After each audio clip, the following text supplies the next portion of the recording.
Good morning, good afternoon, good evening, wherever you are. Welcome back to the channel. You clicked on this video because you want to see how we winterize our houseboat. I'm not going to keep you waiting. Let's jump in.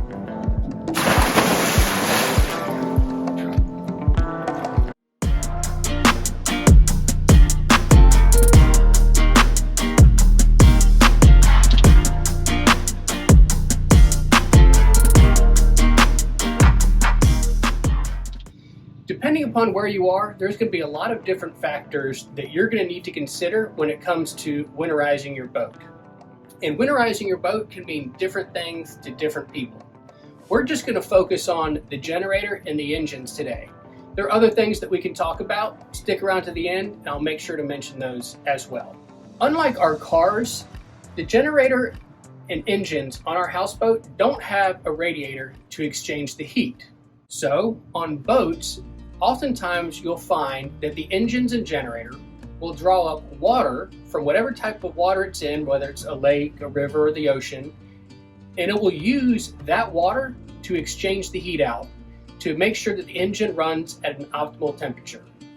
Works out very well. However, if you're in an area that gets below 32 degrees and you've ever left a beer, a bottle of wine, or a bottle of water in the freezer, you know that when water gets below 32 degrees and freezes, that expands. And that can cause catastrophic, probably irreparable damage to the mechanical parts of your boat. So making sure that your boat is properly winterized is something that every boater needs to think about and do a little bit of research on. The one way that you can go about winterizing your boat is to drain all of the water from the generator and the engines out of it completely, fill it up with an antifreeze, and store it for the winter. The benefits of doing this are that you don't have any water in there, you likely won't have any rust form where the water was, and the antifreeze will ensure that nothing in there will freeze and expand. I would highly recommend using that method if you take your boat out of the water. If you put it on a trailer, or if it's on a hydro hoist lift, or if it's dry stacked at your marina. If your boat is not in the water during the winter time, drain the water and fill it with antifreeze. However, our houseboat's 80 feet long, and taking it out of the water isn't something that we can do very easily. So we have a couple of ways that we go about winterizing our engine compartment and generator. The first one is we use a Coast Guard approved bilge heater. This has an internal temperature sensor, and as the temperature gets close to freezing, this will kick on and provide warm air, so that all of the air in the engine compartment around the engines and generator won't get to 32 degrees. If you're planning on using a bilge heater, make sure that it's approved by the US Coast Guard. Don't go to a Walmart and pick up any general space heater. Don't put an incandescent lamp down there.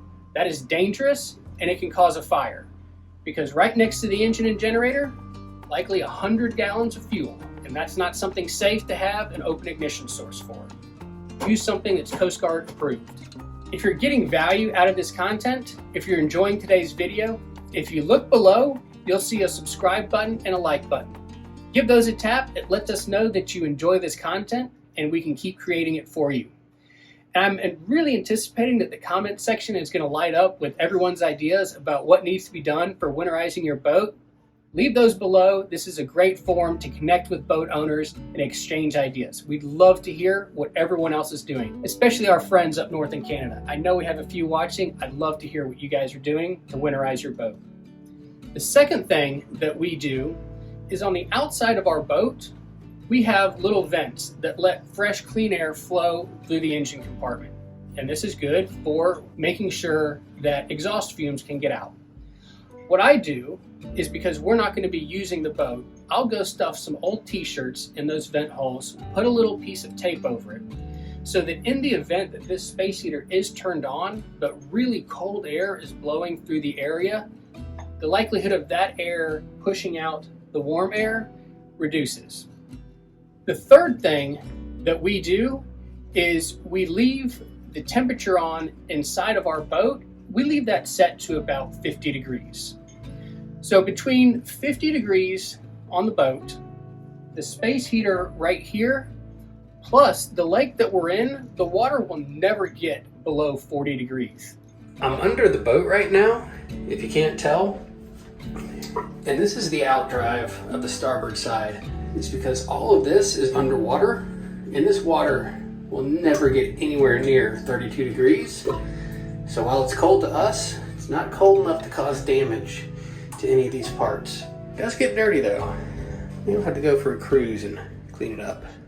The ambient heat from the space heater, the houseboat, and the lake keeps everything in our boat warm enough that we have never experienced anything happen. I know this is only our second boating season of doing this. However, when I was growing up on our houseboat, this is exactly what we did. And our dock neighbors up and down the dock with decades of houseboating experience follow this same procedure. I will note again, we're in Atlanta, so if you get further north, your winterizing procedures might be a little bit different. So we've talked about the three things that we do. We have our space heater. We block off to make sure that no cold air can get into the engine compartment. We leave the heat on in our houseboat. The fourth and final thing that you need to do is add a fuel stabilizer and make sure that your gas tanks are filled up all the way. You don't want any condensation or water getting into your gas tank because water doesn't ignite and it can cause your fuel to go bad. I highly recommend Stable 360 Marine Fuel Stabilizer. I believe this is also an ethanol treatment as well if you're using gas from a gas station that may have ethanol in it. Those are the four things that we do to get our houseboat ready for wintertime. Outside of the generator and engine systems, there's a couple other things that you might want to think about when it comes to winterizing your boat. That would be your holding tanks for the waste and your freshwater system as well. There's a lot of different thoughts about what needs to be done for these areas, such as draining the pipes or adding a human-friendly antifreeze to those type of systems. It's not something that we do here because we're on our boat a pretty good bit. We will drain the water from the system, which means just turning on the faucet until there's no pressure. We have found some really good articles that are very helpful in pointing out ways that you can winterize your water system and your waste system. We're going to leave those in the description field down below. Take a look at them, some really good material. Let us know what you think about it. If you made it this far, you're at the end of the video. We'd really like to thank you for sticking around the whole time. We hope that you enjoy your boating season, and we look forward to catching up with you guys again next week.